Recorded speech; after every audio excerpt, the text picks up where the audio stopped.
científico mexicano que fue espía en los Estados Unidos. En 2020, este señor, biólogo molecular, fue acusado de realizar labores de espionaje para Rusia. El caso es entre chusco, absurdo y demás, pero nos ubica en lo que es el accionar ruso. Tú te imaginas que un espía es, por lo menos, James Bond, ¿no? Por lo menos, alguien sofisticadísimo que utiliza una tecnología avanzadísima. Y antes usaban cámaras misteriosas para tomar fotos de documentos secretos y cosas así. Y no. No, mira, un activo ruso puede ser cualquier mamarracho que hace TikToks diciendo que en Ucrania durante 10 años estuvieron bombardeando civiles. Es mentira. Pero si lo repite, mucha gente lo va a creer. Es mentira. La mayoría de los muertos que ocurrieron en el Donbass ocurrieron en el primer año de guerra y después ya no hubo tal. Pero no lo cuentan. Bien. Entonces lo agarraron, dijo, uy, perdón, me equivoqué. Sí, todo el mundo comete un error, este ha sido el más grande de mi vida. Y el día que lo liberaron dijo, estoy profundamente arrepentido, pido perdón a Estados Unidos. Esto me enseñó que la libertad es lo más preciado, pero sobre todo la familia. Entonces era lo más preciado de la libertad de la familia. No te haces un lío, pero bueno. El hombre trabajaba en medicina y se había ganado reconocimientos como científico. Y esto es importante señalarlo. Es decir, no es un don nadie total. Pero su trabajo no estaba en esas áreas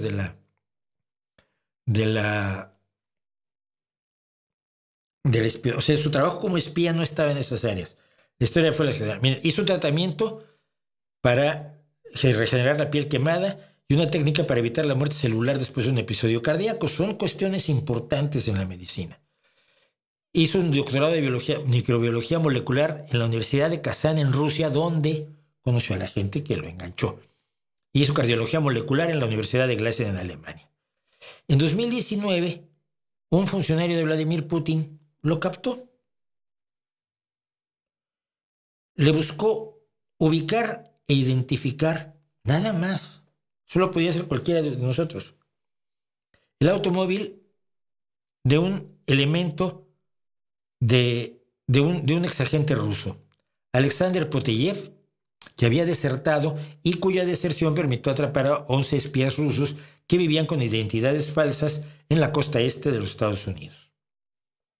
Putin había jurado castigar a Poteyev y una corte rusa lo condenó a 25 años de prisión en ausencia.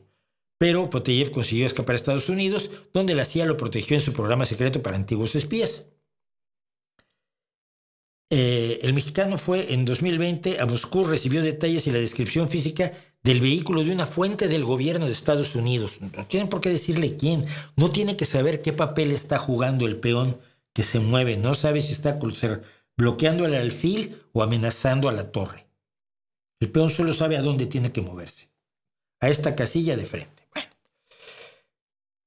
Su manejador, como se les llama, los handlers, los manejadores de los espías, le dijo que localizara el automóvil, obtuviera el número de matrícula y anotara dónde estaba el vehículo. Es decir, que encontrara el auto, anotara la matrícula, la placa que diríamos en México, y viera en dónde está viviendo el dueño de este vehículo. ¿Cómo lo enganchan? Bueno, tenía una pareja mexicana, pero también tenía una pareja rusa, y a la pareja rusa pues, no la dejaban salir de Rusia. Tenía hijas también con la pareja.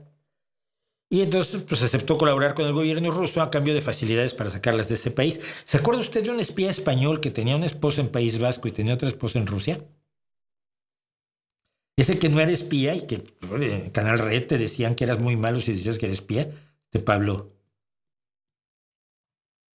Bueno. Fue detenido. Bueno. Como lo tenían enganchado porque para haber hecho sus estudios en Rusia, pues se casó con una rusa y tuvo hijos y no lo dejaban sacarlos, porque eran rehenes del gobierno ruso para obtener agentes dispuestos a hacer cosas así, pues La idea era usarlo para encontrar a Potseyev. Lo que pasa es que el tío era como los Keystone Cops o, vamos, como espía era malo. Con su pareja mexicana, o sea, convencer a tu esposa mexicana que te ayude a rescatar a tu esposa rusa, eso es bueno. Fue a Miami desde la Ciudad de México en febrero de 2020, rentaron un automóvil para seguir a su objetivo y cuando entraron a una de estas urbanizaciones cerradas con guardia en la puerta, al entrar para seguirlos, llamó la atención del guardia de seguridad. Porque entró siguiendo otro vehículo y cruzándose, aprovechando que se levantó la barrera para que entrara un vehículo, él entró, pues cualquier guardia de seguridad te dice, ¿a dónde va usted? Y él, su pareja, además fue y tomó una fotografía de la placa del otro automóvil, cosa que le habían dicho que no hiciera, sino que se la prendiera.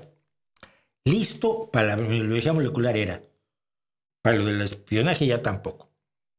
Cuando preguntaron por qué estaban allí, dijo que bueno, es que vamos a visitar a una persona y dio el nombre de una persona que creo que ni vivía allí.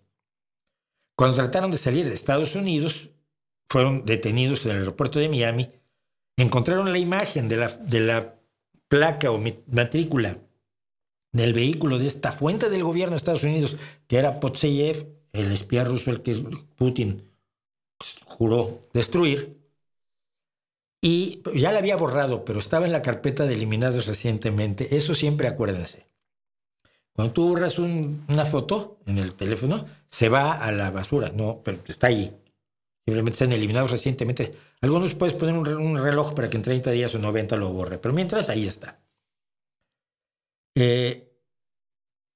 Así que fue detenido, se declaró culpable y aunque le declararon, lo condenaron a más años de prisión, lo liberaron en 2023 y ya no se sabe qué está haciendo. Es un trabajo tan baboso, aparentemente, el que le encargaron. Encuentras a este auto y buscas encuentras a este señor y buscas qué auto tiene, cuál es la matrícula del auto y dónde vive. Ya luego yo mando a alguien que lo tire por la escalera, que es lo que suele hacer Vladimir Putin. Es un trabajo de espionaje bobo. Así se hacen miles. No todo es James Bond y no todo es ser un operativo de alto nivel, sino hay un nivel de mamarrachez que te explica por qué hay tanto mamarracho en las redes trabajando para los intereses rusos, algunos convencidos de que hacen bien, algunos convencidos que va a renacer la Unión Soviética, algunos convencidos de que lo que hay que hacer es destruir a Estados Unidos a toda costa total, que importa, y destruir a Europa, por supuesto, para que se establezca el comunismo internacional y para que acabe el imperialismo estadounidense, porque el imperialismo ruso, tú sabes, ese es, está recubierto de rico chocolate con un fresco sabor a menta. Y esa es la historia, pues, del científico mexicano que fue un espía de nivel bajo, y al mismo tiempo, así se va encontrando a la gente que luego otros van y matan, sin que el peón se entere qué estaba haciendo cuando lo movieron a la casilla 4 Rey.